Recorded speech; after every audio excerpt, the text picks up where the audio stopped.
समय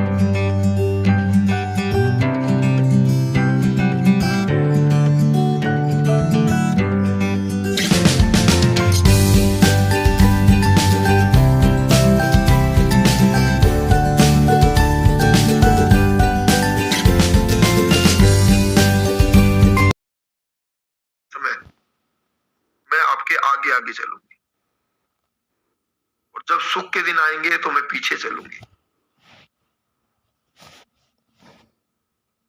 अब इस रहस्य को हमारे धर्म गुरुओं के द्वारा प्रचार करना चाहिए ताकि हमारे आने वाली पीढ़ी को पता चले।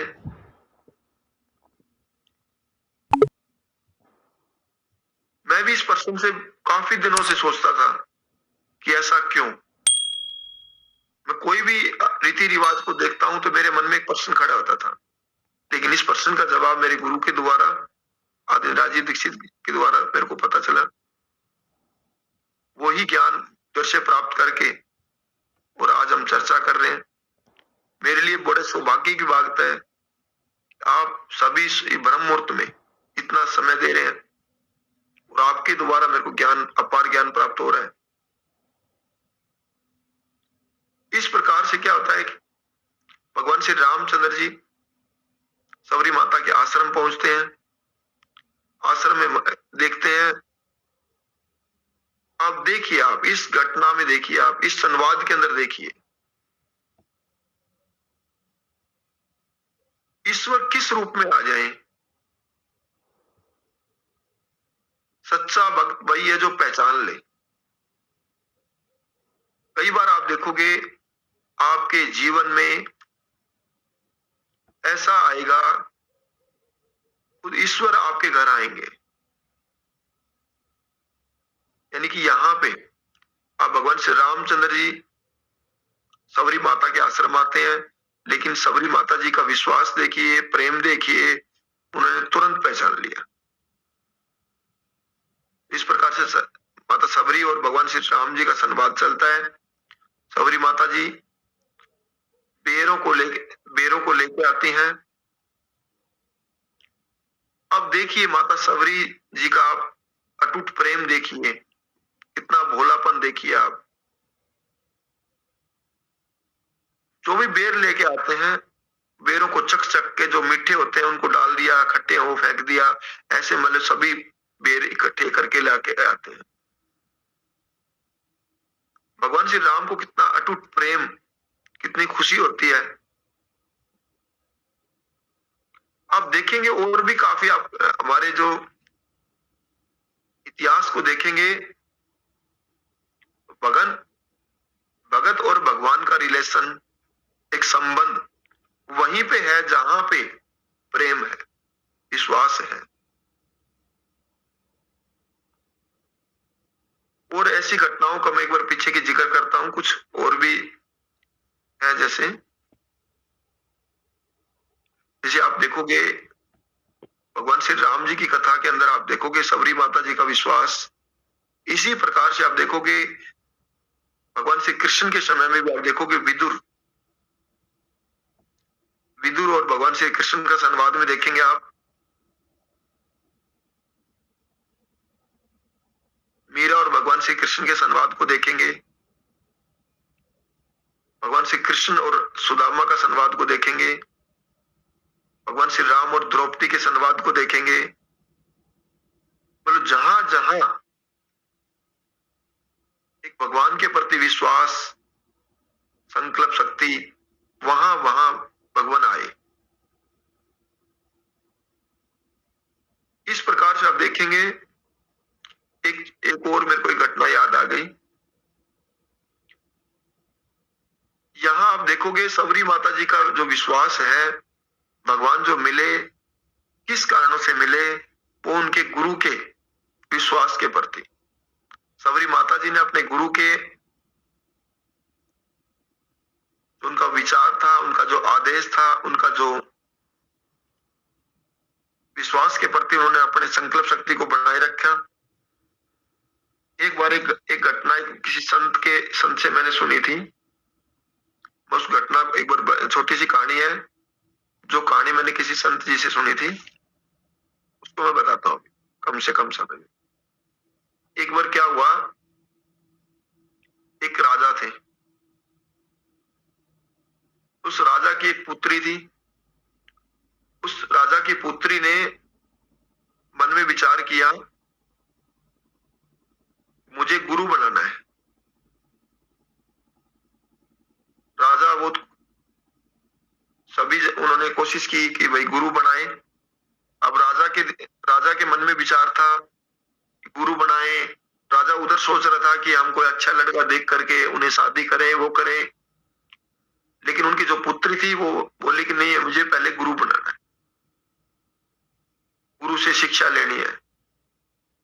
अब गुरुकुलों के टाइम में पहले क्या होता था, एक समय ऐसा था जो गुरुकुल में शिक्षा ग्रहण करी जाती थी, और एक समय हमारे देखोगे आप, ऐसा संकट भी आया कि राजा जो थे वो नहीं भेजना चाहते थे।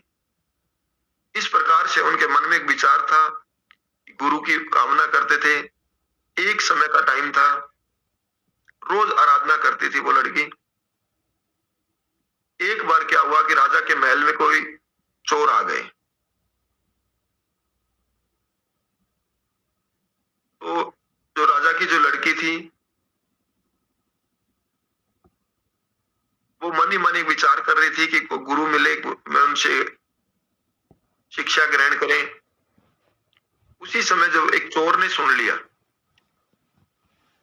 उस चोर को पता चला कि इसको गुरु गुरु के बारे में बातचीत कर रही है, गुरु बनाना चाहते हैं, गुरु का इंतजार कर रहे हैं। तो उन्होंने कह दिया कि मैं आपके गुरु के रूप में आया हूं। अब उन्होंने स्वीकार कर लिया। अब जो चोर था वो तो अपनी नीति के अनुसार था। उस चोर ने क्या किया, उसको आदेश किया कि भी आप जितने भी आपके धन दौलत है सारा इकट्ठा कर दो, ये यहां ले आओ आप। उन्होंने वैसे ही किया। ये अभी घोर कलयुग की बात है। फिर क्या किया उन्होंने सारा धन दौलत इकट्ठा करके उन्होंने कहा कि अपने हाथ बांध लो और मैं जा रहा हूं। उन्होंने वैसे ही किया। चोर ने क्या किया, वो सब धन दौलत को उठा के ले गया। सुबह देखा तो सभी ने पता चला कि ये घटना हुई। सुबह राजा आए, राजा बोले कि उनके हाथ खोल दी जाए। तो उन्होंने कहा कि नहीं, मेरे गुरु के द्वारा कहा गया है कि हाथ बंद करके रखना।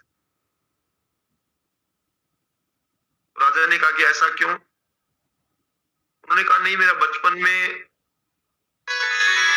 महात्मा आए थे, उन्होंने कहा था कि आपके जो गुरु कहेंगे आप वही काम करना तो आपको भगवान मिल जाएंगे। तो भगवान, उनके पिता राजा थे, बड़े कोशिश करते हैं, मनाते हैं, लेकिन वो नहीं। अब राजा भी मजबूर होता है, बच्चों के हट के आगे तो और ज्यादा मजबूर होता है। और फिर वो बच्ची 11 साल की, छोटे बच्चे की हट तो और ज्यादा होती है। इस प्रकार से राजा बड़ा परेशान। उस बच्चे ने क्या किया, भोजन त्याग दिया और उन्होंने कहा कि जब मेरे गुरु आके खोलेंगे तभी मैं खोलूं। इस प्रकार से उनका गुरु के प्रति अटूट प्रेम देख करके भगवान भी परेशान। इस प्रकार से फिर काफी दिन बीत गए। भगवान स्वयं आए उनको समझाने के लिए। भगवान ने उस बच्चे को समझाया, बेटा जो व्यक्ति को आप गुरु मान रहे थे वो तो चोर था।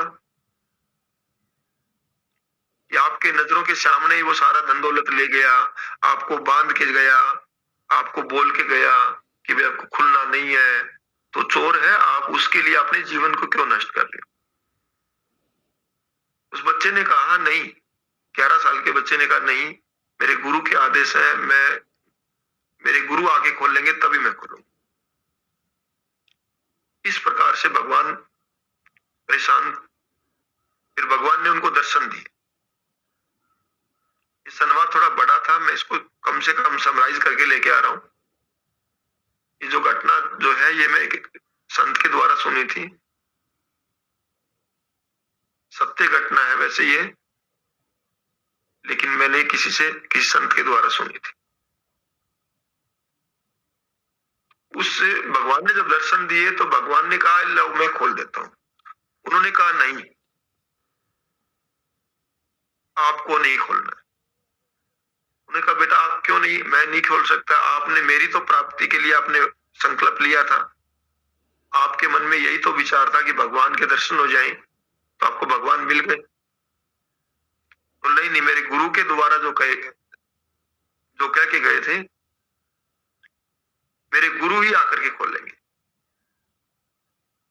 उन्होंने कहा ऐसा क्या संकल्प, इतना क्यों, क्या है,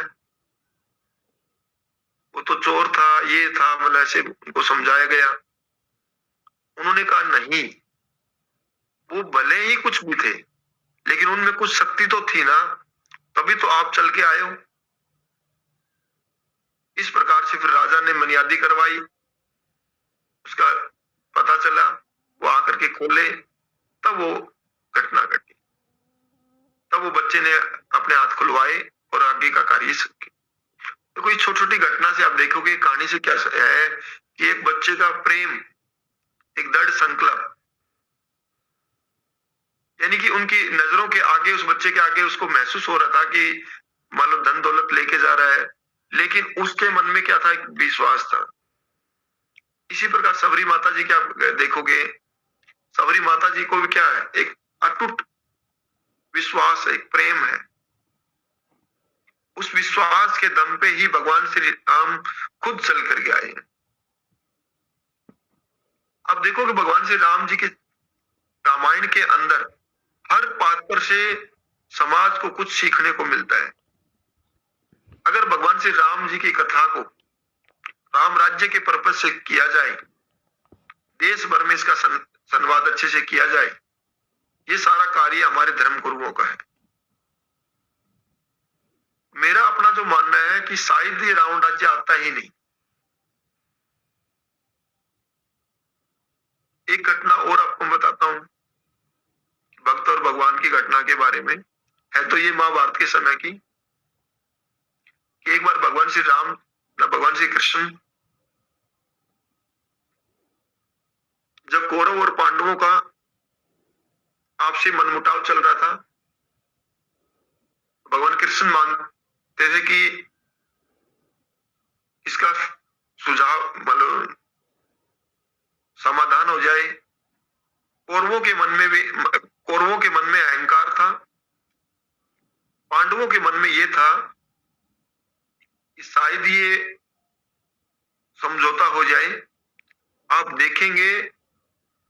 लेकिन कौरवों में अहंकार था, घमंड था।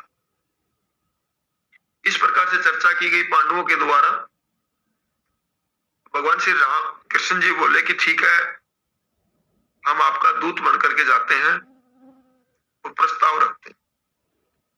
अब देखेंगे, इस घटना से देखेंगे कि अभी घोर कलयुग में यही होता है कि अहंकारी व्यक्ति से अगर एक दिव्य शक्ति का व्यक्ति अगर उससे सम्मान दे दे, तो उसमें अहंकार की भावना और बढ़ जाती है। इस प्रकार से भगवान कृष्ण जी उनके पास जाते हैं, उनको समझाते हैं कि भाई ऐसे ऐसे मैं एक प्रस्ताव लेके आया हूं, इस प्रस्ताव के अनुसार आपको ये प्रस्ताव स्वीकार करना चाहिए। राज्य के बारे में बात की कि आप कुछ भी नहीं दे सकते तो 5 गांव दे दीजिए उनको, 5 गांवों में संतुष्ट हो जाएंगे। देखो, आप इस घटना से देखेंगे, भले ही ये घटना महाभारत की घटना है, लेकिन यहां पे आप देखेंगे पांडवों में संतुष्टि है, लेकिन कौरवों में संतुष्टि नहीं है, अहंकार है। आप इस घटना से एक और भी चीजें सीखने को मिलेगी आपको। इस घटना में जब भगवान श्री रामचंद्र जी ने प्रस्ताव देते हैं, दुर्योधन उस प्रस्ताव को स्वीकार नहीं करता, लेकिन उस समय राजा कौन थे? धृतराष्ट्र थे। आप देखोगे महाभारत के अंदर तो इतनी ज्यादा आपको देखेंगे कि महाभारत की घटना को लेकर के घोर कलयुग में सब घटनाएं वही घटी हैं। इस घटना से क्या राजा धृतराष्ट्र है, वो अपनी शक्तियों का पालन नहीं करते हैं और दुर्योधन अपनी मनमानी करता है, वहां भगवान श्री राम कृष्ण जी के द्वारा जो प्रस्ताव था उसको अस्वीकार कर देते हैं।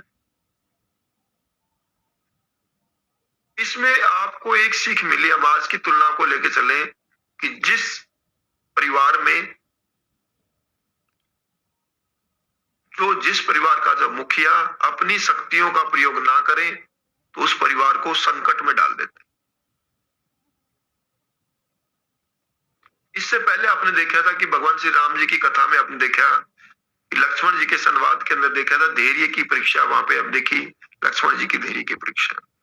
अब इस संवाद में अब देखिए यहाँ पे धृतराष्ट्र के द्वारा अपनी शक्तियों का पालन न करके एक लाड प्रेम के चक्कर में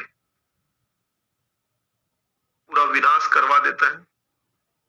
इस घटना से ये पता चलता है कि अगर इस घटना को हम आज से तुलना करें तो हम अपने आने वाली पीढ़ी को, आने वाले बच्चों को हम लाड प्यार में उनकी हर इच्छा को पूरी ना करें, कभी कभी उनको सजा भी दें ताकि उन्हें बचपन से आदत पड़ जाए।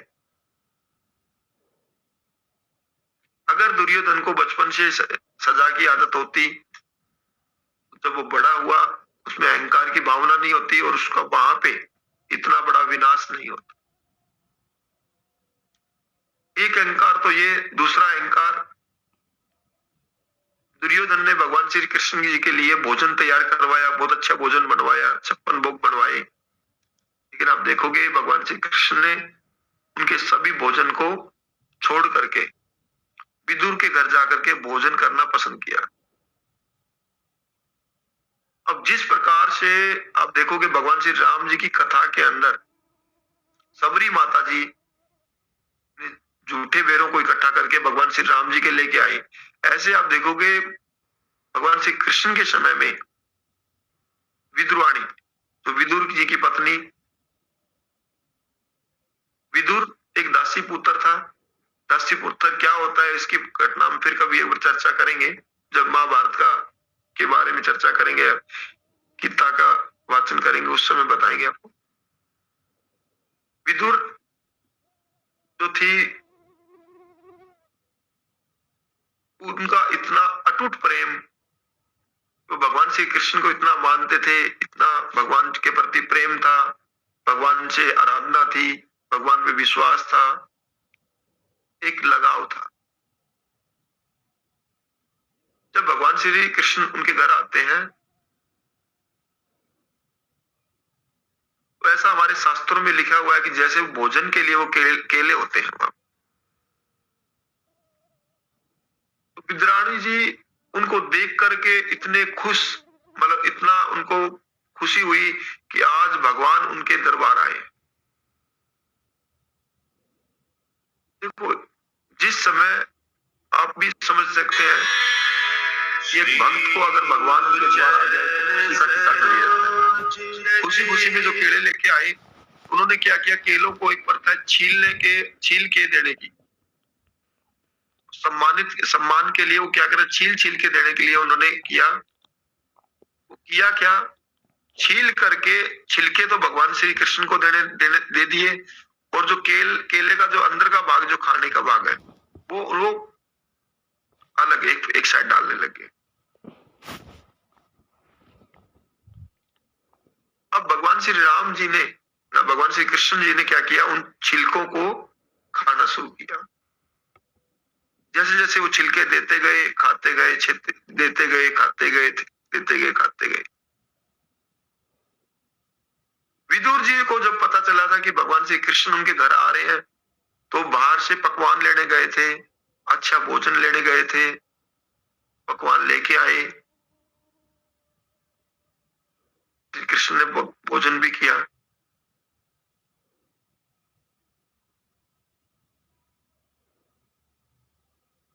आप देखेंगे इस घटना से, आप देखेंगे कि भगवान श्री कृष्ण और विदुराणी का जो संवाद है, ये संवाद भी काफी बड़ा है वैसे तो, लेकिन हम यही कम करके चलते हैं इसको। इस संवाद में आप एक चीज सीखने को मिलेगी, फल आपको क्या सिखाता है। इस केले के छिलके खाने को भगवान ने क्या संकेत दिया, या ये संकेत दिया गया है कि भगवान श्री कृष्ण के द्वारा कि आप दिखावे की जिंदगी ना जिए। भगवान वहीं आते हैं जहां पे एक विश्वास हो, ईमानदारी हो।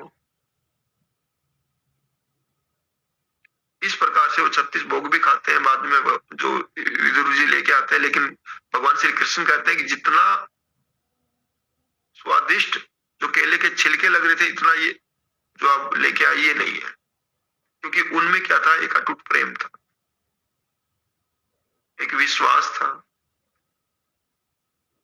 अब इस घटना को आप देखेंगे तो यहां बड़ी सीखने की चीजें। एक संत से मैंने एक और भी सुनी थी, वो मेरी याद आ गई, अभी मैं बोल देता हूं। अभी एक बार क्या हुआ, एक संत किसी गांव गए हुए थे, ये मैंने किसी संत के मुंह से सुनी थी। एक बार एक संत एक गांव गए, उस गांव के अंदर एक सेठ थे, बहुत बड़े सेठ थे। वो जब उनको पता चला कि संत आ रहे हैं, तो वो अच्छा पकवान बना के लाते हैं, पराठे बना के लाते हैं, और उधर एक किसान मक्के की रोटी लेके आता है और वो संत के सामने रख देते। उधर किसान ने अपने मक्का की रोटी और साग रख दिया, उधर उस सेठ ने 36 पकवान मतलब पराठे बना के अच्छे से रख दिया। अब संत ने क्या किया, उस किसान के द्वारा जो मक्का की रोटी थी उनको खाना शुरू कर दिया। अब उधर उस सेठ के अहंकार को देखिए आप। वो अहंकार उस संत को कह रहे थे कि आप कहाँ क्या कर रहे हैं, क्या खा रहे हैं आप, ये क्या कर रहे हो, इतना अच्छा भोजन है, आप ये खाइए। इस तरीके से संत उधर ध्यान नहीं दे रहा था, लेकिन सेठ अहंकार में था, वो फिर बार बार बोल रहा था। फिर उन्होंने कुछ ध्यान नहीं दिया, फिर उन्होंने बोला। जब वो सेठ बार बार बोलने ही लग गए, तो संत ने वो मक्के की रोटी उठाई और मुट्ठी में बंद किया और उसको बीचा, मतलब दबा दिया। दबाया तो उस रोटी से दूध निकला। फिर उनके पराठे निकाले जो घी में बनाए हुए थे, घी से भिगे हुए थे, उन्होंने लिया, उनको दबाया, उसे खून निकला। तो संत ने वहां पे उनको ये दिखा दिया कि जो मक्का की जो रोटी लेके आ रहे हैं, ये किसान है, ये मेहनत का फल है। और जो आप पराठे लेके आओ, ये अहंकार है, ये किसी गरीब की आत्मा को परेशान करके जो धन कमाया गया उसके द्वारा पराठे बनाए गए, ये पकवान बनाई गई है। इस प्रकार आप देखोगे इन इतनी घटनाओं को हमारे जो ऋषि मुनियों के द्वारा जो लिखी गई है, आप देखोगे अगर हमारी आने वाली पीढ़ी को अगर ये सिखाया जाए, तो बच्चे में क्या है, स्वाभिमान पैदा होगा। एक बार एक संत के मुंह से मैंने एक और भी चीज सुनी थी। उन्होंने एक बार बताया कि एक संत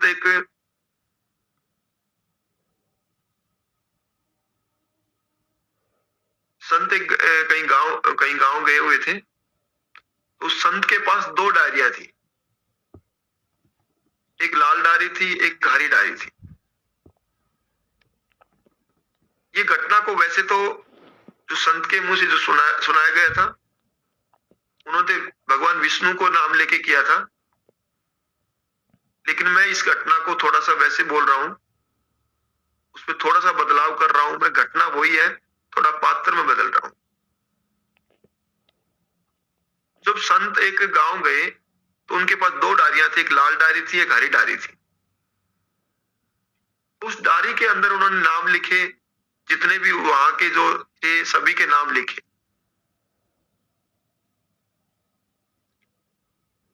दूर दूर के जितने भी थे सभी के नाम लिखे, लेकिन वहां जो उस संत के बिल्कुल प्रिय थे, जिन्होंने पूरी व्यवस्था बनाई, उनका नाम नहीं था। और वहां पे बोला गया कि इस डायरी के अंदर जो मेरे प्रिय शिष्य हैं, उन्हीं के सभी के नाम हैं।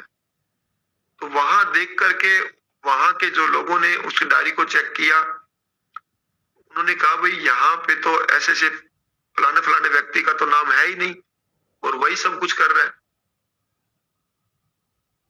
वो संत से पूछने लग गए कि जी आप तो कह रहे हैं कि मेरे प्रिय प्रिय शिष्यों का मैं नाम लिख रहा हूं, लेकिन आपने तो ऐसे उस व्यक्ति का तो नाम लिखा है नहीं, वो आपका सबसे प्रिय है। फिर उन संत ने एक शिक्षा दी। वही शिक्षा आप देखोगे भगवान श्री राम जी की कथा में आगे चल के हम सीखेंगे। भगवान श्री रामचंद्र जी और हनुमान जी के संवाद में देखेंगे, जब लंका का युद्ध के बाद की वो है चर्चा है, वो मैं आगे लेके चलेंगे, लेकिन अब मैं याद आ गया तो मैंने आपको बताया इसको। वहां पे संत ने बताया कि एक डारी वो है जिनको ये भगत मेरे को याद करते हैं, जो मेरे शिष्य मेरे को याद करते हैं।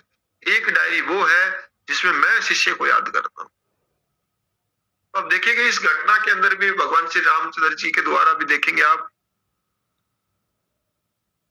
यानी कि इस घटना को देखिए कि भगवान श्री रामचंद्र जी की लीडरशिपता देखिए आप। एक भगवान श्री रामचंद्र जी खुद चल के आ रहे हैं, एक हम भगवान के पास चल के जाते हैं, दोनों बातों में अलग अलग है। मतलब अगर इस घटना को हम आज के घोर कलयुग जो बीत के गया, अभी सतयुग आ गया है, सतयुग की स्थापना करनी है। अब देखोगे कि घोर कलयुग में क्या हुआ, जो भी मंदिर जाता है वो मांगने के लिए जाते हैं, लेकिन आप आगे चल के देखेंगे भगवान श्री राम जी के संवाद के अंदर, आगे चल के हनुमान जी और भगवान श्री रामचंद्र जी के संवाद के अंदर एक समय जब ऐसा आया था कि भगवान श्री राम हनुमान जी को देने के लिए तैयार थे, बार बार देने को हनुमान लेने को तैयार नहीं थे। इस प्रकार से भगवान श्री रामचंद्र सभी जी के पास में आते हैं, उनका संवाद चलता है। उस आपस में संवाद में भगवान श्री रामचंद्र जी उनको बताते हैं कि ऐसे ऐसे ये घटना है, वनों में ऐसा हुआ, मतलब पूरा विवरण बताते हैं। माता सबरी जी के द्वारा भगवान श्री राम जी को पहचान लिया जाता है। माता सबरी जी को उनके गुरु के द्वारा बताया गया था कि एक आपके पास भगवान आएंगे, तो उन्होंने माता सबरी जी ने कहा कि भगवान तो आएंगे, लेकिन मेरे पास तो इतनी बुद्धि नहीं है, मैं कैसे पहचानूंगी। देखो आप देखेंगे गुरु के द्वारा कोई ना कोई संकेत दिया जाता है। वहां उनके गुरु के द्वारा संकेत दिया गया था कि वनों में आएंगे और भगवान इस तरीके से आएंगे कि उनकी जो धर्मपत्नी है उनके वियोग में उनका हरण होगा और उनको ढूंढते ढूंढते वो आपके पास आएंगे। उन समस्याओं को देखते उनके लिए आपके पास आएंगे, उसका समाधान आपके पास होगा। आप देखोगे जो जीवन में आप कई बार दो चीजें होती हैं। अभी घोर कलयुग में क्या हुआ कि अगर भगत पे संकट आया तो भगवान के पास जाते हैं, लेकिन आप देखोगे भगवान श्री राम जी के समय, राम राज्य के समय, जब जब भगवान श्री राम पे संकट आया तो भगवान श्री राम उनके अपने भक्तों के पास, अपने शिष्यों के पास गए। वही राम राज्य है। मतलब जैसे जैसे किया, हर समस्या के समाधान के लिए आप देखिए भगवान श्री राम जी के लीडरशिपता देखिए और उनके शिष्यों के द्वारा देखिए अहंकार की भावना नहीं होना। इस घोर कलयुग को अगर हम आज की तुलना से कर दिया जाए, ऐसी घटना अगर हो जाए, शिष्यों को समझ ही नहीं आएगा कि भगवान कहाँ है। लेकिन आप देखिए भगवान श्री राम जी की लीडरशिपता देखिए और सबरी जी की देखिए, आप संस्कारों को देखिए, जिस प्रकार से घोर अंग्रेजों ने, अब इस घटना को मैं आज की तुलना से करता हूं, आज जो देश के अंदर जो रावण राज्य चल रहा है, उन दुष्ट अंग्रेजों ने यहां पे कानून ऐसे बना दिए गए जिसमें कि हमारी मातृशक्ति को कमजोर किया गया। हर स्थान पे कमजोर दिखाया गया। उन सभी दुष्ट अंग्रेजों को सुबह सुबह ऐसा बोलना नहीं चाहिए ब्रह्म मुहूर्त में, लेकिन कभी कभी वाणी हो जाती है ऐसी। उन अंग्रेजों ने क्या किया, जब हमारे देश के संस्कारों को देखा, यहाँ की जो मातृशक्ति है उसमें इतनी हिम्मत है, इतनी शक्तियां हैं कि जो फेरों के टाइम पे ही उनको संस्कार दिया जाता है कि गृहस्थी जीवन में कोई भी संकट आएगा तो आगे चले। मतलब वो एक हमारे धर्म गुरुओं के द्वारा भी उसका व्याख्यान किया जाता था। वो अलग चीज है कि अभी 70 सालों में नहीं चला है, वो व्याख्यान नहीं हुआ, हो सकता है होता भी होगा, लेकिन मैं काफी धर्म गुरुओं से पता करता हूँ, काफी पंडितों से मैं पता करता हूँ इसके बारे में, लेकिन मेरे को कोई जवाब नहीं मिला। इसका जवाब कि मेरे को मेरे गुरु आदि राजीव दीक्षित जी के द्वारा पता। उसी मातृशक्ति को कमजोर करने के लिए उन्होंने ऐसे ऐसे कानून बना दिए गए ताकि मातृशक्ति कमजोर हो जाए, आपस में मनमुटाव रहे। और शक्तियों, देखो शक्तियां आप देखोगे कई बार, मेरे को ऐसे भी मैं सुनने में आता हूं,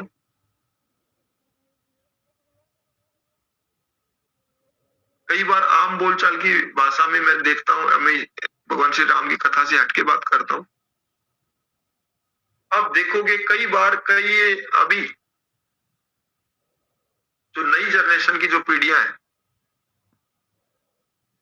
जो मैकले की शिक्षा से पढ़ करके निकलती हैं, वो कई बार ऐसा प्रश्न करते हैं। एक बार एक विद्यार्थी ने प्रश्न किया था कि अगर इतनी शक्तियां हैं मातृशक्ति में तो पुरुष प्रधान देश क्यों है?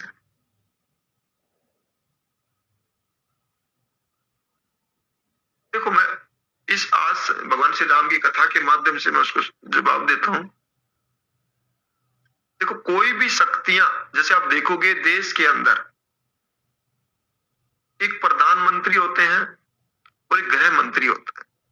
गृह मंत्री के पास शक्तियां होती है, पूरी व्यवस्था उनके पास में होती है। उसी प्रकार के गृहस्थी जीवन के अंदर भी मातृशक्ति के पास शक्तियां बहुत है, लेकिन उन शक्तियों का प्रयोग तभी होगा जब वो उनका गृहस्थी जीवन में वो कर्तव्य का पालन करें, सम्मान करें। अब देखेंगे, मैंने आप अभी घोर कलयुग में जो देखता हूं मैं, पति के प्रति कोई सम्मान नहीं। कई बार तो ऐसे भी सुनने में आता है कि जैसे हमारे जो पुराने जो संस्कार थे, उन संस्कारों में गुरुकुल के समय किया जाता था कि एक पत्नी को अपने पति का नाम नहीं लेना चाहिए। वह उसका मुख्य कारण क्या होता है? उसका मुख्य कारण जो शास्त्रों के अनुसार है, मैंने अपने जीवन में कुछ देखा भी है, मैंने सुना भी है, और मेरे को जो आसपास का जो है मैंने उसमें सब महसूस भी किया। जो शास्त्रों में लिखा उस घटना को मैं आज ब्रह्म मुहूर्त के समय नहीं बोलूंगा, लेकिन मैं उसको थोड़ा बदल देता हूँ। ये कभी दोपहर के टाइम अगर होगा तो मैं आपको इस संवाद का और अच्छे से निष्कर्ष करके बताऊंगा, जो इसका परिणाम बताऊंगा, इसका क्या परिणाम निकलते हैं। लेकिन इसको मैं और थोड़ा सरल भाषा में आपको करके समझा देता हूँ। आप देखिए, आप कहीं नजर मार के देख लीजिए, जो बड़े बड़े महानगर हैं, बड़े शहर हैं, वहां पे एक पत्नी पति का नाम लेकर के पुकारती है, नाम लेती हैं। ये एक प्रमाण आप देख लीजिए, कभी किसी को बताने की आवश्यकता नहीं है। जो भी पत्नी अपने पति का नाम लेके बोलती हैं, उनका सिर का दर्द कभी ठीक नहीं हो सकता। ये सत्य है, मैंने बहुत बार परीक्षण किया है। जितनी बार भी मैं देखता हूँ सिर में दर्द है, मैंने काफी बार कोशिशें करी, और फिर मैं कई बार पूछ नहीं पाता हूँ ये, क्योंकि किसी की पर्सनल लाइफ में इंटरफेयर नहीं करना चाहिए, लेकिन उसका मुख्य परिणाम यही निकलता है। दूसरा, हमारे शास्त्रों में और भी काफी बातें लिखी गई है इस प्रकार से। इसके वो जो संस्कारों के अंदर जो उसका भी शास्त्रों से इकट्ठा कर करके जो मैंने लिख रखे हैं, 38 संवाद होते हैं, मतलब कि उसके क्या परिणाम निकलते हैं। उसमें दूसरी और बताता हूं मैं आपको। एक ये होता है जिस प्रकार से नाम लेते हैं, आप जिसे बार बार नाम लेते हैं तो नेगेटिविटी आती है। दूसरा, जब आप नाम लेते हैं, 3-4 बातों का अगर आप ध्यान रखा जाए, तो संस्कारों में हमारे को सिखाया जाता था, गुरुकुल के समय सिखाया जाता था, कभी भी अपने से बड़े क्यों सिरहाने नहीं बैठे। सिरहाना मतलब जहां सोते हैं आप, उसके सिरहाने के साइड में मतलब बड़े को बैठे। छोटा पंगातों की साइड में, जैसे हरियाणा के शब्दों के अनुसार बोलता हूँ कि जहाँ पे जो खाट होती है उसके एक पंगात होता है, एक सिरा होता है, उस सिरे के साइड में बड़ा को बैठना चाहिए। अगर उल्टा होता है, गलत होता है, नेगेटिविटी आएगी उस घर में, पॉजिटिविटी नहीं आएगी। मतलब वहां पे चिंता फिक्र में रहेगा परिवार। वही सेम घटना उसमें है कि अगर कोई भी जो आज के जो जनरेशन को देखते हुए जो पत्नियां जो पति का नाम लेते हैं, नाम लेकर के पुकारते हैं, उस घर में कभी सुख शांतियां नहीं आती इतनी ज्यादा। कहीं ना कहीं कोई इनको संकट आ जाता है, कोई इनको छोटा मोटा संकट, सिर का दर्द, छोटे छोटे संकट है, आंखों में कमजोरियां, इस टाइप से काफी जो बीमारियां, छोटी मोटी बीमारियां घूमती रहती हैं। अब देखो कि यहाँ पे तो देखा जाएगा कि भगवान श्री रामचंद्र जी की लीडरशिपता देखिए आप, पहले के पूर्व संस्कारों को देखिए आप, सबरी माता जी के संकल्प धैर्य की शक्ति देखिए आप। फिर जो संवाद चलता है, माता सबरी जी भगवान श्री राम जी की जो समस्याओं का समाधान बताते हैं। जब भगवान श्री रामचंद्र जी जटायु से मिले थे, तो जटायु से जब चलने लग गए, तो जटायु ने भी भगवान श्री राम जी को संकेत दिया था। देखो, भगवान श्री रामचंद्र जी के चरित्र को आप देखेंगे तो कोई चमत्कार नहीं है। भगवान श्री कृष्ण जी के जीवन में फिर भी कुछ चमत्कार हैं, लेकिन भगवान श्री रामचंद्र जी के जीवन में चमत्कार नहीं है। उनका एक सादा जीवन ये दर्शाता है कि राम राज्य क्या होता है। राम राज्य के अंदर जब भी राम राज्य का, जैसे कि मैं शास्त्रों में पढ़ा हूं, राम राज्य तभी आएगा जब भगवान श्री राम जी के चरित्र को धारण करें, प्रत्येक घर में धारण करें। इसीलिए मैं घूमता रहता हूं, देश भर में घूमता रहता हूं, तो जिस प्रकार से मेरे गुरु आदरणीय राजीव दीक्षित जी के द्वारा सत्ता का हस्तांतरण तो करवा दिया गया, जिस प्रकार से अंग्रेजों के द्वारा 47 में सत्ता का हस्तांतरण हुआ, उसके बाद कुछ पार्टियों की राजनीतिक आई, उसके बाद आप देखोगे मेरे गुरु आदरणीय राजीव दीक्षित के द्वारा बोला गया था 2014 का उनका टारगेट था, और 2014 में आप देख सकते हैं क्या हुआ। अब जिस प्रकार से भगवान श्री रामचंद्र जी के चरित्र से भगवान श्री रामचंद्र जी के द्वारा राम राज्य की स्थापना की गई, उसी प्रकार से मैं कभी मेरे मन में विचार है, जो भगवान मेरे गुरु जो राजीव दीक्षित जी, आदरणीय राजीव दीक्षित जी, वो भगवान श्री राम के रूप थे। अब मैं देश भर में यही घूमता रहता हूं कि देश भर में घूमेंगे तो कभी तो हनुमान मिलेंगे, कहीं तो हनुमान मिलेंगे। तो मुझे पूरी उम्मीद रहती है भगवान श्री राम, और भगवान श्री राम जी की कथा में ब्रह्मोत्सव में करने से तो मेरे को ऐसा लगता है कि बहुत जल्द हमें कहीं ना कहीं मेरे गुरु के आदेश के अनुसार या उनके आज्ञा के अनुसार कभी न कभी तो हमें हनुमान मिलेंगे, राम राज्य आएगा। जब तक हमें हनुमान मिले, हनुमान जी महाराज मिले, तब तक हम इस प्रयास को लगातार लगे रहें, राम राज्य की स्थापना में लगे रहें।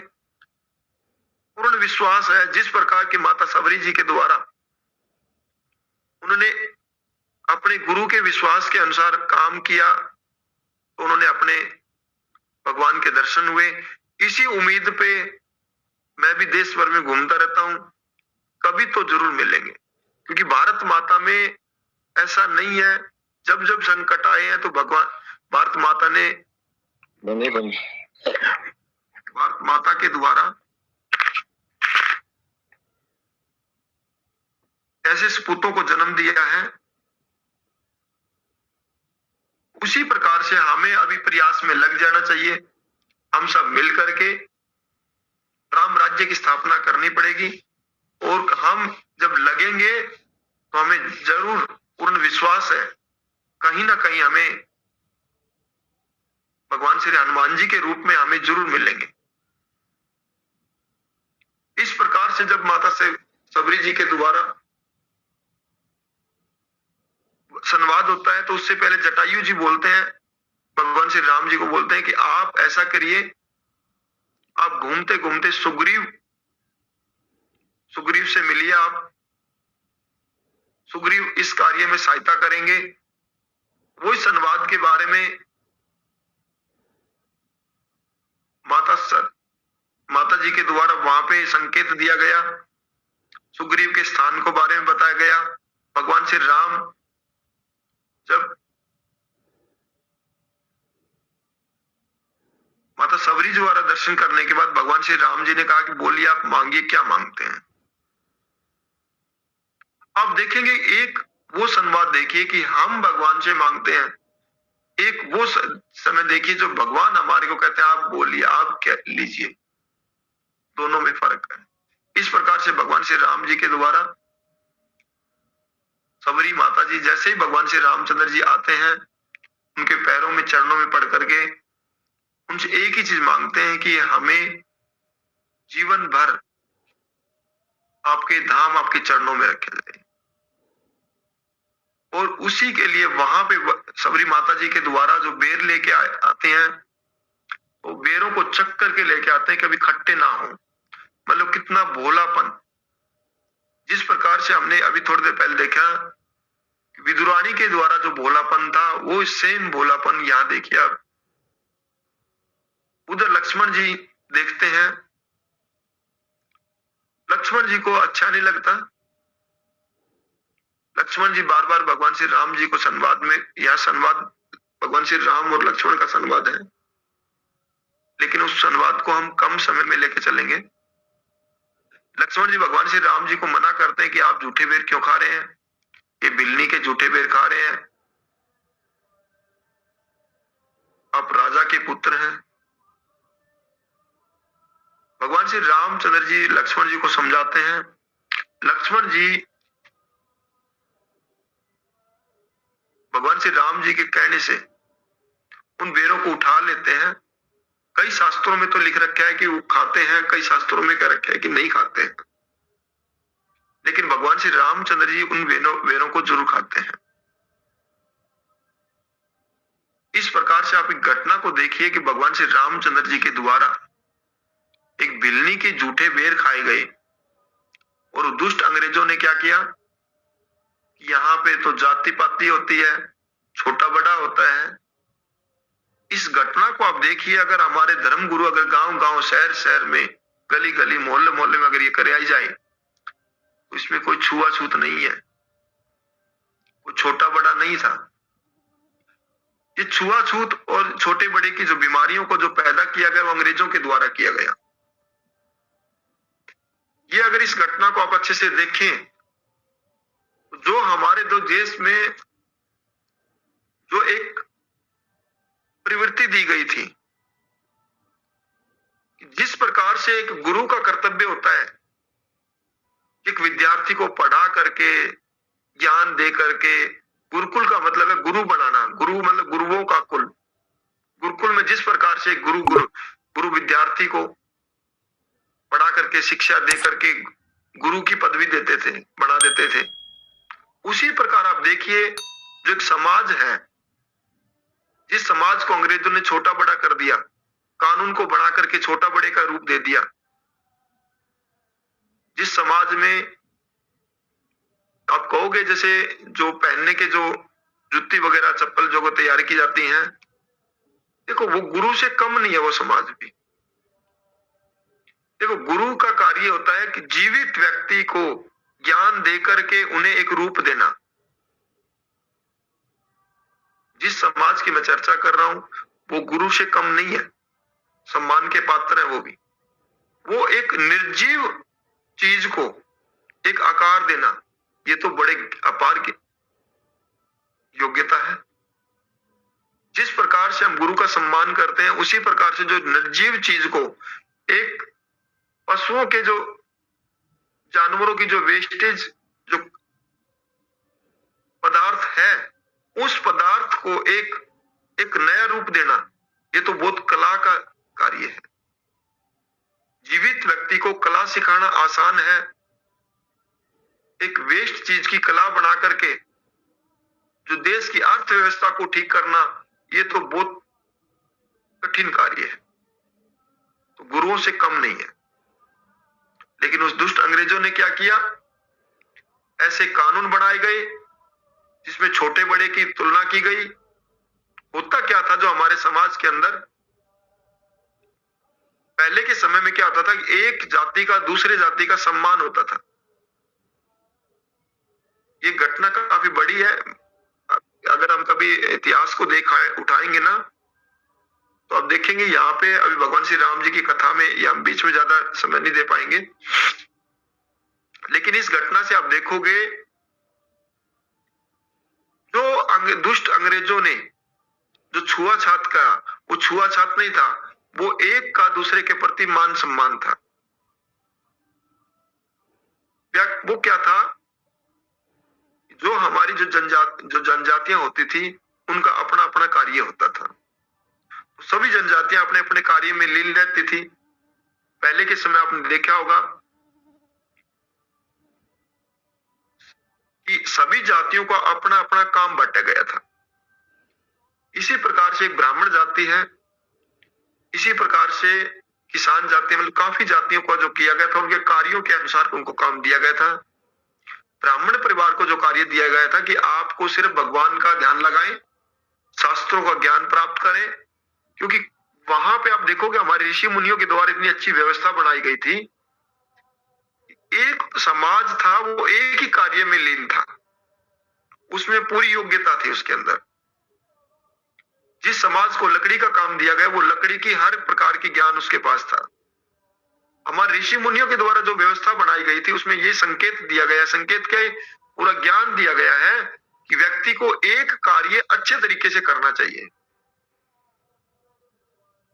जो धर्म का जो बढ़ावे का जो कार्य था, वो पंडित समाज को दिया गया कि आप धर्म के शास्त्रों को पढ़िए, चारों वेदों को पढ़िए, और जो पूरे हमारे जो ऋषि मुनियों के द्वारा जो शास्त्र हैं, उन सब को पढ़िए, उन सभी का ज्ञान आप गांव गांव घूम करके उनका ज्ञान का प्रदान करें। इसी प्रकार से सभी को काम बांट दिया गया था। उसी वजह से हमारे, आप देखोगे 3000 साल पहले का इतिहास को उठा करके देखिए, ये प्रमाण मिल जाएंगे आपको। तभी हमारा देश क्या कर रहा था, पूरी दुनिया के अंदर व्यापार करता था। क्यों करता था, क्योंकि यहाँ पे हमारे देश के अंदर एक संकल्प शक्ति थी, एकाग्रता थी, मतलब ध्यान भटकता नहीं था। एक कार्य में लग गया, उसी को एक कार्य दे दिया, उसी कार्य में निपुण हो जाते थे, उस कार्य का पूर्ण ज्ञान होता था। आप देखेंगे कि जो व्यक्ति जिस कार्य में एक कार्य में लग जाए, उसको इतनी ज्यादा उसमें योग्यता मिलेगी। तो ये सब हमारे क्या किया, एक ऋषि मुनियों के द्वारा एक सिस्टम को बनाया गया था, एक प्रक्रिया को बनाया गया था। और उन दुष्ट अंग्रेजों ने क्या किया, हमारे एक भोली भाली जनता को ध्यान को भटकाने के लिए उन्होंने छुआछूत का नाम दे दिया गया। अब देखेंगे हमारे जो प्रथा के अंदर, जो हमारे संस्कारों के अनुसार क्या होता है, जो पंडित समाज है या कोई जो पुरोहित समाज है, गुरु है, उनको एक सम्मानित के लिए जब हम उनके सामने बैठते हैं, उनसे आसन नीचा लगाते हैं। उसका मतलब क्या थे, संस्कार थे हमारे, ये हमारे ऋषि मुनियों के द्वारा संस्कार दिए गए थे। आप देखो कि कितनी भी प्रकार की कथाएं हैं, वहां पे जो स्थान दिया गया, गुरु का स्थान है, पुरोहित का स्थान है, वो एक ऊंचा पद दिया गया है। लेकिन उस दुष्ट अंग्रेजों ने क्या किया, उसको छुआछूत में बदल करके लोगों में विरोधाभास कर दिया। ऐसे ऐसे कानून बना दिए गए जिसमें कि समाज के अंदर योग्यता थी, एक ऐसी कला थी जिस कला के द्वारा एक निर्जीव चीज को एक आकार देने की कला थी, उसको कमजोर बोलना शुरू कर दिया।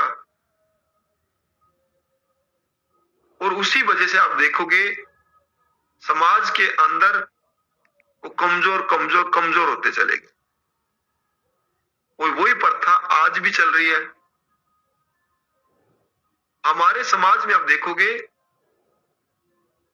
पीछे का 3000 साल पहले का इतिहास उठा लीजिए, भगवान श्री राम जी के इतिहास तो बहुत पुराना है, लाखों साल पुराना है, लेकिन आप 3000 पहले का इतिहास को देख लीजिए। वहीं पे हम पूरे विश्व में व्यापार करते थे। क्यों करते थे? क्योंकि जिनके पास कला, एक जैसे एक नाई समाज आता है, नाई समाज के अंदर इतनी कला है, उनके हाथों में इतनी कला है, अपार है। मतलब उस समाज के अंदर आप देखोगे, अगर कुछ ही साल पहले, ज्यादा पहले की जरूरत नहीं है, अभी 40 साल पहले भी चले जाएंगे आप, 40 साल पहले की बात भी कर ले, नाई और ब्राह्मण समाज था, उन दोनों का एक सम्मानित किया जाता था। नाई समाज को एक चतुर माना जाता था, मतलब बुद्धिमान समाज माना जाता था। और इन दुष्ट अंग्रेजों ने क्या किया, और ये सच्चाई भी है, जो नाई समाज है वो बुद्धिमान है। आप देखेंगे पूरे जो लोकेशन के बारे में पूरी जानकारी उनको ज्ञान होता है, और उनके हाथ के अंदर तो ऐसी कला है। आप देखेंगे कि जो उनकी कला को देखिए आप, जो बालों को काट करके उनको एक कैसा रूप दे देते हैं। गुरु तो क्या करता है, एक जीवित इंसान को एक की शिक्षा दे करके, ज्ञान दे करके उन्हें एक रूप देते हैं। और नाई समाज की तरफ देखिए आप, वो तो ऐसे बालों को रूप दे रहे हैं। देखो आप, ये कोई अपार ज्ञान है, ये बहुत बड़ी योग्यता है, ये कोई गुरु से नीचे पद नहीं है। लेकिन दुष्ट अंग्रेजों ने क्या किया, उस समाज को क्या कर दिया, नीचे जाति बताई गई। और देखिए आप, कुम्हार जाति के अंदर देखिए, एक मिट्टी को एक रूप दिया, एक मिट्टी को भगवान का रूप, एक मिटके का रूप दे रहे हैं। तो वो कोई छोटी कला नहीं है, लेकिन दुष्ट अंग्रेजों ने उनको भी क्या किया, छोटी जाति बोल दिया। देखो, उनका पद भी एक गुरु के पद से नीचा नहीं है। आप देखोगे किसी भी जनजाति में देख लीजिए, या खाती समाज में देख लीजिए, एक वेस्टेज लकड़ी का एक रूप देकर के इतना अच्छा सुंदर अपार अर्थव्यवस्था का डिजाइन किया जाता है। वो समाज भी गुरु से कम नहीं है, पर इतनी ज्यादा कला उनके अंदर है। और इन देश के जो अंग्रेजों ने, काले अंग्रेजों ने, या पहले के जो अंग्रेजों ने, उनने मिलाकर के ऐसे ऐसे कानून पारित कर दिए गए, उनको कमजोर बताना शुरू कर दिया। आप देखोगे प्राकृतिक के अंदर है, आप ये खुद आजमा करके देखिए आप, ये हमारे कुछ वैज्ञानिकों ने सिद्ध भी किया है, आप खुद भी देख सकते हैं। आप 2 पौधे अपने घर में लगाइए, मैंने खुद भी इसको महसूस करवा के देखा है। आप 2 कोई भी पौधे घर में लगाइए, आप सेम जनजाति के लगाइए, एक पौधे को आप प्रतिदिन बोले, ये हमारे जो वैज्ञानिकों ने सिद्ध कर दिया है। और मैंने भी इसका चेक करके देखा कि जो बता रहे हैं ये घटना सच्चाई है। कि आप भी, मैं तो कहता हूं, एक बार अपने जीवन में इसको चेक करके देखें, आपका कॉन्फिडेंस लेवल बढ़ेगा। एक पौधे को प्रतिदिन जाकर के बोलिए कि आप तो बहुत गलत हैं, आपके आने से ये हो गया, नुकसान ये हो गया, ये हो गया, ये हो गया। और एक पौधे को जाकर के प्रतिदिन बोलिए कि आप तो बहुत अच्छे, आप बहुत सुंदर हो, आपके आने से हमारे तो ये हो गई हो। आप देखोगे कुछ ही दिनों के बाद वो पौधा मुरझा जाएगा। उस दुष्ट अंग्रेजों ने क्या किया, वही किया। रावण राज्य की स्थापना की उन्होंने हमारे जो देश के जो नागरिक थे उनको अनपढ़ बोलना शुरू कर दिया, गंवार बोलना शुरू कर दिया, गालियां देना शुरू कर दिया। अब देखोगे इतनी सालों की गुलामी के बाद में धीरे धीरे लोगों को मानना शुरू कर दिया कि वो कमजोर है। तो वो उनका एक बहुत बड़ी साजिश थी, और उस साजिश के शिकार हम हुए। एक छोटा सा एग्जाम्पल मैंने अभी देखा, कुछ दिन पहले का, 15 दिन पहले की बात है। एक विद्यार्थी हमारे साथ आया, उस विद्यार्थी का जब मैं उससे बात की तो वो बार बार यही बात कर रहा है, गुरुजी मेरे को याद नहीं होता गुरुजी, मेरे को याद नहीं होता। उस विद्यार्थी को मैं अगले रविवार को आपकी कक्षा में लेके आऊंगा। उस विद्यार्थी को उनके गुरु के द्वारा, जो वैकल्य की शिक्षा के द्वारा स्कूल में पढ़ते थे, उस स्कूल में उस पर ठप्पा लगा दिया गया था कि उसको कुछ याद नहीं होता, वो मंद बुद्धि का है। और वही विद्यार्थी आप अगले रविवार को आपकी कक्षा में आएगा, उसका कॉन्फिडेंस लेवल देखना। मतलब वो कहता है गुरुजी मैं तो याद कर सकता हूं। इसका मतलब हमने सिर्फ उसको ये बताया कि आप में शक्तियां हैं, आप जिस देश के अंदर रह रहे हैं, ये भगवान श्री हनुमान जी महाराज का डीएनए है यहाँ पे। जिस प्रकार से हनुमान जी महाराज को याद दिलवाया गया, जामवंत के जी उनके गुरु के द्वारा उनको उनकी शक्तियों को याद दिलवाया गया, और वो शक्तियों को देख करके आप आगे घटना भगवान श्री राम की कथा में देखेंगे कितनी बड़ी छलांग लगा गए। अब उसी प्रकार से आप देखोगे कि यहाँ पे हमारे जो देश में अभी जो कलयुग चल रहा है, कलयुग आया नहीं था, लाया गया था। कोई भी चीज एकदम से आती नहीं है, जिस प्रकार का समाज बढ़ता है वैसे आ जाती है। अब राम राज्य अगर लाना है तो हमें कथा को हर घर घर पहुंचाएं। भगवान श्री राम जी की कथाएं सैकड़ों कथाएं हैं, जिनकी समरी जो मेरे गुरु के द्वारा आदरणीय राजीव दीक्षित जी के द्वारा लिखी गई है, और उसी कथा को हम वाचन कर रहे हैं। अब देखोगे अपार ज्ञान है उसमें। भगवान श्री राम जी की कथा के हर संवाद को मेरे गुरु के द्वारा आदरणीय राजीव दीक्षित जी के द्वारा हर संवाद को भारत की हर समस्याओं से जोड़ा गया है। और आगे बढ़ते हैं। इस प्रकार से सबरी जी का वहां पे भगवान श्री रामचंद्र जी मिलते हैं,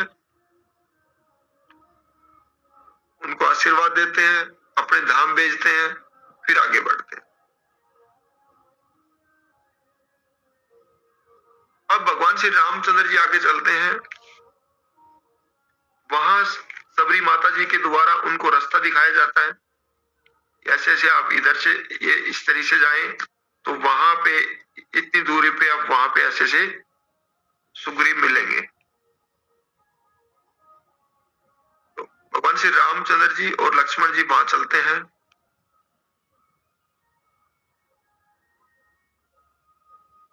चलते चलते वहां पे अब काफी रामायणों के, अब भगवान श्री राम जी के जो कथा के अंदर देखोगे तो इस तरीके से विवरण किया गया कि भगवान श्री रामचंद्र जी जब जंगलों में घूम रहे थे तो वे पेड़ पौधों से बातें कर रहे थे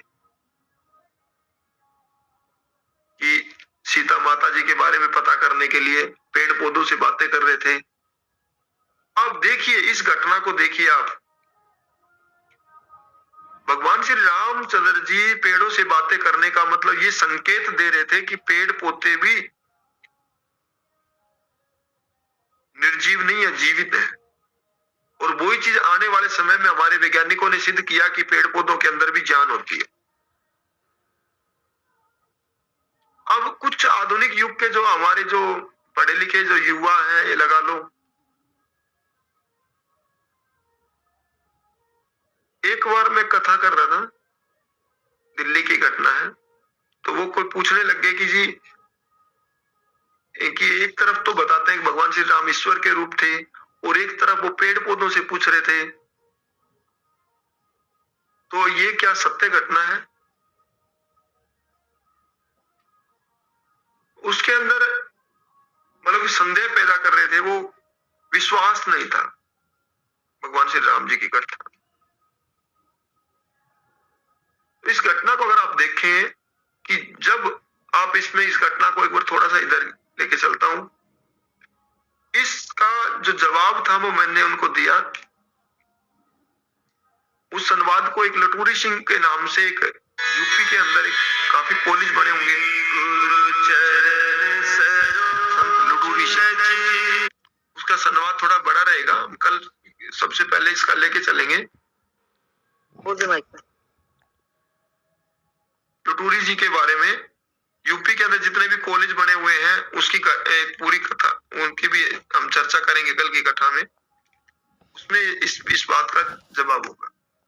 वैसे भगवान श्री रामचंद्र जी चलते हैं वहां पे, जब वहां पे घूमते घूमते जाते हैं जब सुग्रीव जहां पे हैं,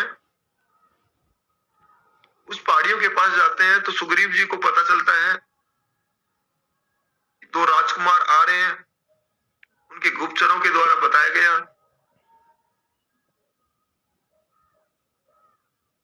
गुप्तचरों ने जब कहा तो सुग्रीव जी के द्वारा कहा गया कि हनुमान जी महाराज को ही भेजा जाए, बुद्धिमान है, पता लगाएं। इस प्रकार से उन्होंने सभा बुलाई। सभा में निर्णय लिया गया कि हनुमान जी को भेजा जाए कि पता लगाएं कि राजकुमार कौन है ये। बाली के द्वारा तो नहीं भेजे गए हैं, अभी बाली और रावण में मित्रता तो नहीं हो गई है। इस प्रकार से फिर वहां से हनुमान जी महाराज आते हैं। हनुमान जी महाराज अपने भेष को बदलते हैं, एक पंडित बनकर के भगवान श्री राम जी के आगे आते। यहाँ पे आप देखेंगे हनुमान जी महाराज और भगवान श्री राम जी का संवाद चलता है। अब यहाँ जो हनुमान जी महाराज आए तो एक पंडित का रूप लेके आए। उन्होंने काफी संवाद चलता है, संवाद काफी बड़ा है। भगवान श्री रामचंद्र जी के द्वारा जब बताया जाता है, आप देखेंगे यहाँ पे जो संवाद में जब परिचय देते हैं भगवान श्री रामचंद्र जी, तो वहां पे वो राजा नहीं बोलते हैं, वो अपना परिचय देते हैं सिर्फ पिता का नाम लेकर के कि मैं राजा दशरथ जी के पुत्र हूं। पुत्र, पिता का नाम लेने का मतलब राज्य का नाम नहीं लिया उन्होंने पिता का नाम लिया। कि आप देखोगे महाराष्ट्र या मध्य प्रदेश साइड में अभी भी प्रथा है कि पुत्र के नाम के आगे पिता का नाम आता है। जब हनुमान जी महाराज को पता चलता है ये भगवान श्री राम है, तो अपना वो उसी रूप में आते हैं, तब चरणों में पड़ जाते हैं। हनुमान जी महाराज को बड़ा दिक्कत होती है। अब इस संवाद में आप देखेंगे कि भगवान श्री हनुमान जी महाराज भगवान श्री राम जी के आगे उनका एक प्रश्न था कि भगवान मैंने तो आपको नहीं पहचाना, मेरे में तो इतनी बुद्धि नहीं थी, लेकिन आपने मुझे क्यों नहीं पहचाना। आप देखोगे भगवान श्री रामचंद्र जी और हनुमान जी का एक बचपन का संवाद भी है, जो हम कभी मतलब मौका मिलेगा तो हम हनुमान जी महाराज की कथा के बारे करेंगे, उस समय का संवाद मैं आपको दिखाऊंगा। जो भगवान श्री राम और हनुमान जी महाराज का जो बचपन का संवाद है, फिर जो हनुमान जी महाराज को जो भगवान श्री राम जी के द्वारा बचपन में ही भेजा गया था, उस संवाद को अभी हम लेके नहीं आ रहे। लेकिन यहाँ पे जो मुख्य बात थी वो हनुमान जी महाराज के द्वारा एक ही प्रश्न किया गया कि भगवान मेरे में तो इतनी बुद्धि नहीं थी, लेकिन आप तो सर्वज्ञ हैं, आपने मेरे को पहचानने में गलती कर दी कि मेरे प्रेम में कोई कमी रह गई, मेरी भक्ति में कोई कमी रह गई। तो वहां भगवान श्री रामचंद्र जी एक ही बात बोलते हैं कि भी आपके ज्ञान को देख करके मैं तो आपको पहचान नहीं पाया। मतलब यहाँ पे भगवान श्री रामचंद्र जी एक संकेत दे रहे हैं, अगर इस घटना को आज को दिए तो, कि ज्यादा जो बुद्धिमान होता है उसके पास भगवान नहीं आते। सवरी जी के आप देखोगे वहां पे बिल्कुल सिंपल, मतलब उनको जो बेर लेके आ रहे थे वहां आप देखोगे मतलब इतना भी वो नहीं था प्रेम के अंदर वो झूठे हैं नहीं है ये नहीं।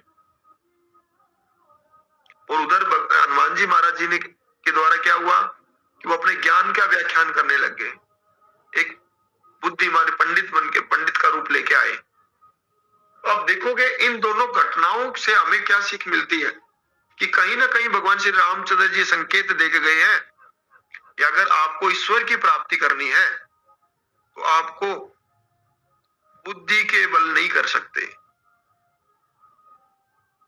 बुद्धिमान बनकर के ईश्वर की प्राप्ति नहीं हो सकती। इस प्रकार से भगवान श्री रामचंद्र जी और हनुमान जी का संवाद चलता है। फिर हनुमान जी महाराज उनको बताते हैं कि ऐसे ऐसे सुग्रीव हैं, सुग्रीव के बारे में पूरे परिचय देते हैं। फिर भगवान श्री रामचंद्र जी और हनुमान जी महाराज उनको लेकर के सुग्रीव से मिलाते हैं, लेके आते हैं। आप देखोगे वह पहाड़ी इलाका था। काफी शास्त्रों में लिख रखा है कि भगवान श्री हनुमान जी महाराज ने अपने रूप को बड़ा किया और कंधों पर भगवान श्री राम और लक्ष्मण जी को उठाया और वो लेके आए। अब देखिए आप यहाँ भगवान श्री राम जी की लीडरशिपता देखिए आप। भगवान श्री राम ने अपने भगत को इतनी शक्तियां प्रदान की जो भगवान को ही लेके जाने में शक्ति निपुण हुआ। जिस प्रकार के गुरुकुल का नाम जो होता है गुरुकुल, गुरु का कुल, इसी प्रकार से शक्तियां जो प्राप्त हुई हनुमान जी महाराज को भगवान श्री रामचंद्र जी के द्वारा प्राप्त हुई। फिर आगे चलते हैं, सुग्रीव जहां पे ठहरे हुए थे वहां पे आते हैं। वहां पे आते हैं तो सुग्रीव परेशान रहता है। फिर सुग्रीव को पता चलता है कि हनुमान जी महाराज दोनों राजकुमारों को लेके आ रहे हैं। जामवंत जी से पूछा जाता है कि दोनों जो उनके गुप्तचर थे वो बोल रहे हैं कि हनुमान जी महाराज लेके आ रहे हैं दोनों राजकुमारों को। तो जामवंत जी कहते हैं कि इसका मतलब जो राजकुमार हैं वो आपकी सहायता के लिए ही, ईश्वर ने आपके लिए सहायता के लिए भेजे हैं। मतलब आस्थावान देखिए आप, जामवंत जी की आस्था देखिए आप। उनको ईश्वर के प्रति इतना प्रेम, इतना विश्वास था कि उनको लगा कि ईश्वर ने ही आपकी सेवा के लिए, आपके कष्टों को दूर करने के लिए भेजे हैं। फिर आते हैं, वो सभी वहां पे मिलवाते हैं, जामवंत जी से मिलते हैं, सुग्रीव जी से मिलते हैं, सब परिचय होता है। अब यहाँ पे भगवान श्री रामचंद्र जी की लीडरशिपता देखिए आप। भगवान श्री रामचंद्र जी सुग्रीव के पास गए, किस कारण से गए? देखो ये एक लीडरशिपता होती है कि जब कोई दोस्त या मित्र कष्ट में हो तो उनकी सहायता के लिए, मतलब कष्ट के समय एक मित्र ही काम आता है। तो जब भगवान श्री रामचंद्र जी को सुग्रीव जी से वार्तालाप हुई तो सुग्रीव जी सदमित्रता का प्रस्ताव रखा। सबसे पहले भगवान श्री रामचंद्र जी ने उनके जो कष्ट था उन कष्टों को दूर करने के लिए उन्होंने संकल्प किया कि हम आपको इस कष्ट से दूर करेंगे। अब देखिए इसी घटना को आप आज की घटना से जोड़ लीजिए। आज के टाइम में रावण राज्य है। आज एक मित्र दूसरे मित्र से अपने स्वार्थ की भावना से मिलते हैं, लेकिन वहां से भगवान श्री रामचंद्र जी की लीडरशिप देखिए आप। पहले उस मित्र के दुखों को समझ करके, पहले उन दुखों को निवारण करने के लिए उन्होंने संकल्प किया। जब वो संकल्प किया तो सुग्रीव को बाली के शक्ति का अंदाजा था। सुग्रीव के मन में एक संदेह पैदा हो गया कि बाली को एक ऐसा वरदान मिला हुआ है कि जब भी उसके सामने कोई भी शक्तिशाली लड़ेगा तो उसकी आधी शक्ति उसमें प्रवेश कर जाती है। अब देखोगे कई शास्त्रों में अलग अलग संवाद है, मतलब कई रामायणों में आप देखोगे, कईयों में वहां पे कोई ढांचा है, कोई इस तरीके से है। उसका मैं और थोड़ा गहन अध्ययन करके उस विषय में और अगली बार जब हम भगवान श्री राम की कथा करेंगे उसका अध्ययन मैं कर रहा हूं। लेकिन यहाँ पे बस यही था कि सुग्रीव के मन में संदेह था। संदेह का मतलब है सुग्रीव को भगवान श्री राम जी के ऊपर पूर्ण विश्वास नहीं होना, कॉन्फिडेंस नहीं होना कि भगवान श्री राम में इतनी शक्ति है या नहीं है। जिस प्रकार से हनुमान जी महाराज में पूर्ण विश्वास है, हनुमान जी महाराज के द्वारा, सबरी माता जी के द्वारा पूर्ण विश्वास था। आप देखोगे कि जहां पर एक अटूट विश्वास, एक भक्त ऐसे हो जिसके द्वारा एक दूसरे मित्र जो कि जिसको संदेह हो उसको भी कष्टों का निवारण हो सकता है। यानी कि भगवान श्री हनुमान जी महाराज के चरित्र को आप देखेंगे, उन्होंने अपने, जब हम भगवान श्री हनुमान जी महाराज के हनुमान चालीसा और सुंदरकांड पढ़ेंगे तब देखेंगे। आप यहाँ पे संवाद में आप देखें कि वो सुग्रीव को, हनुमान जी महाराज की वजह से सुग्रीव के दुखों को भी दूर किया, उनको कष्टों के निवारण करने के लिए संवाद हुआ। फिर अगली बार जब ये सब सभा बुलाई गई, शाम को निर्णय लिया गया, तो निर्णय के अंदर ये हुआ कि सुग्रीव लड़ने जाएंगे। भगवान श्री राम जी ने कहा कि आप लड़िए और मैं आपका सपोर्ट में रहूंगा। अब यहाँ इस संवाद से आप देखेंगे भगवान श्री रामचंद्र जी एक लीडरशिपता पैदा कर रहे हैं। उनका कहना है कि आपकी समस्याएं आपकी हैं, आप इसके लिए खुद लड़िए, हम आपकी सहायता करेंगे। इस घटना को आप आज देख लीजिए। अगर हम कहीं संवाद करें वैक्सीन को लेकर के कि वैक्सीन समस्याएं हैं, लोगों की समस्याएं हैं, हम जैसे देश भर में घूमते रहते हैं जागृति करने के लिए, तो वहां क्या कहते हैं, कृष्णा भाई आप आगे बढ़ो, हम तुम्हारे साथ हैं। ऐसा नहीं होगा। समस्याएं आपकी हैं, समाधान आप करेंगे। यही संकेत भगवान श्री रामचंद्र जी देते हैं। यही संकेत भगवान श्री राम जी ने लीडरशिपता पैदा की है कि समस्याएं आपकी हैं तो आपको ही लड़ाई लड़नी पड़ेगी। अगर आज देश के अंदर जो वैक्सीन को लेकर के जो संकट आया हुआ है, ये सभी का संकट है। उस संकट के लिए सभी को लड़ाई लड़नी पड़ेगी। ये नहीं है कोई एक व्यक्ति उस काम के लिए लड़ाई लड़े और उसके पीछे पीछे नारे लगाएं कि आप आगे बढ़ो, हम तुम्हारे साथ हैं। ऐसा नहीं होगा। देश में हर 100 साल में संकट आता रहता है।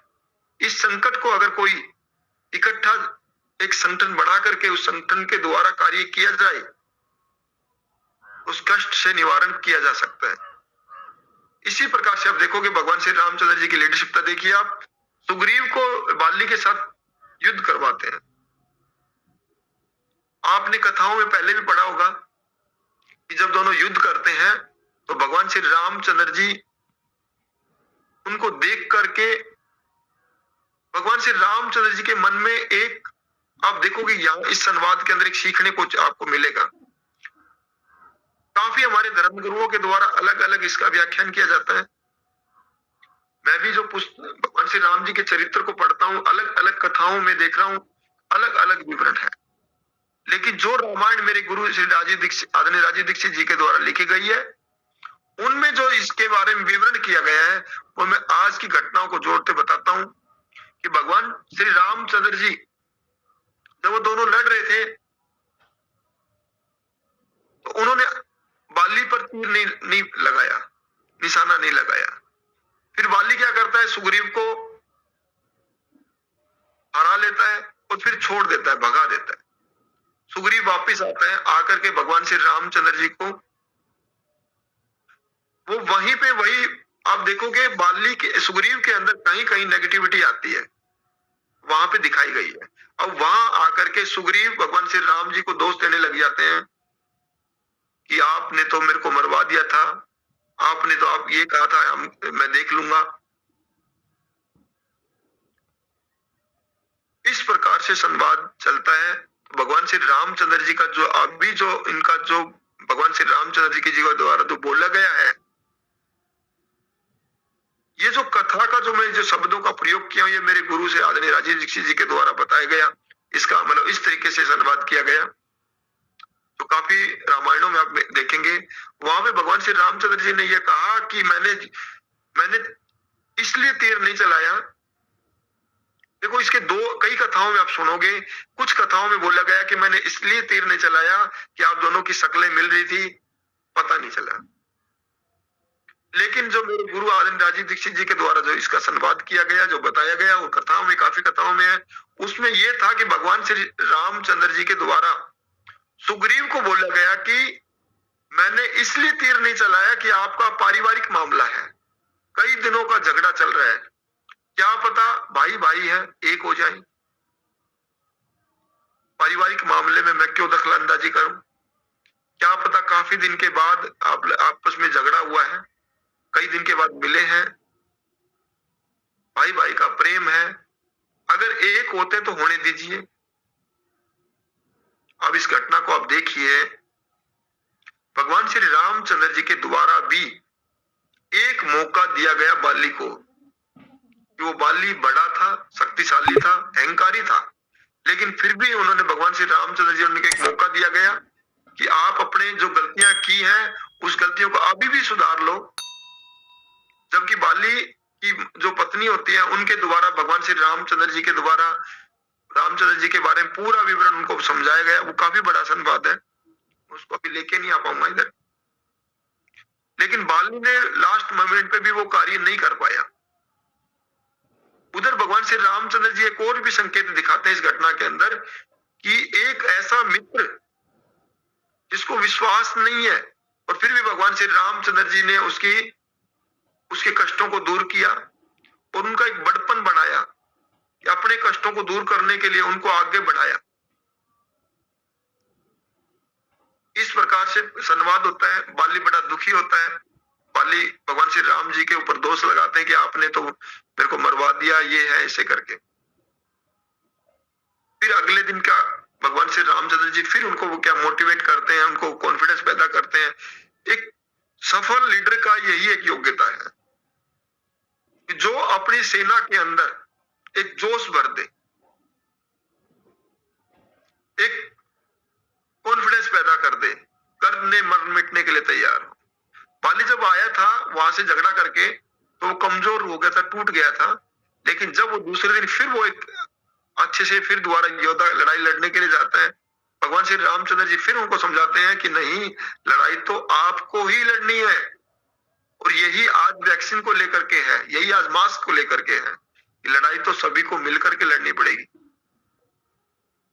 फिर बाली जाते हैं तो भगवान श्री रामचंद्र जी उनको एक पहचान के तौर में अपनी माला के रूप में उनको देते हैं कि आप ये रखिए मेरे को, ताकि पहचान रहे और मैं दिखता। अब देखेंगे इस बार जब बाली गया, सुग्रीव लड़ने गया, पहली बार जब गया था तो एक अलग था, अब की बार गया तो और शक्ति के साथ गया। फिर आप सभी घटनाओं को जानते हैं, भगवान श्री राम जी ने बाली को उनको सजा दी। अगला संवाद जो बाली और भगवान श्री राम जी जो संवाद है वो हम कल लेके चलेंगे। या बाली को उनकी सजा का दंड दिया गया। आज हम यह